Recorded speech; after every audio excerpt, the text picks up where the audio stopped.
Belakangan ini kenaikan pajak hiburan sebesar 40% hingga 74% membuat banyak pengusaha protes. Adapun pengacara kondang Hotman Paris Hutapea hingga penyanyi dangdut Inul Daratista mendatangi Menko Kemaritiman dan Investasi Luhut Binsar Panjaitan pada Jumat 26 Januari 2023 di kantor Menko Marves. Belakangan ini kenaikan pajak hiburan sebesar 40% hingga 74% membuat banyak pengusaha protes. Adapun pengacara Hotman Paris Hutapea dan penyanyi dangdut Inul Daratista mendatangi Menko Kemaritiman dan Investasi Luhut Binsar Panjaitan pada Jumat 26 Januari 2024 di kantor Kemenko Marves.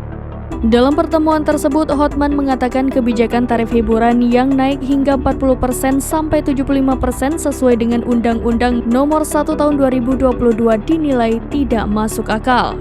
Adapun sebelum bertemu dengan Luhut, Hotman telah lebih dulu bertemu dengan Mendagri Tito Karnavian. Hotman yang juga memiliki usaha hiburan ini menilai pajak yang dibebankan kepada pelanggan terlalu memberatkan pelaku usaha. Sebelumnya, Hotman juga telah mengadukan keluhannya ini kepada Menko Perekonomian Erlangga Hartanto pada Senin 22 Januari 2024. Ditemui seusai pertemuan tersebut, Hotman mengklaim ketentuan batas pajak hiburan ini tak diketahui oleh Presiden Joko Widodo. Bahkan Hotman mengatakan Presiden Jokowi marah akibat hal tersebut. Hal inilah yang kemudian menjadi pertimbangan Jokowi untuk mengadakan rapat internal kabinet yang membahas pajak hiburan pada Jumat 19 Januari 2024. Menurut Hotman, dalam rapat tersebut pemerintah daerah diperbolehkan untuk memungut pajak hiburan tertentu yang lebih rendah dari 40-75% sebagaimana diatur dalam pasal 101 Undang-Undang HKPD.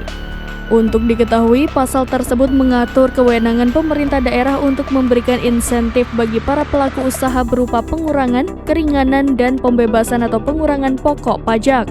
Untuk menjalankan hak pemberian insentif oleh Pemda kepada pelaku usaha, pemerintah pusat melalui Kementerian Dalam Negeri pun sudah menerbitkan surat edaran untuk Pemda.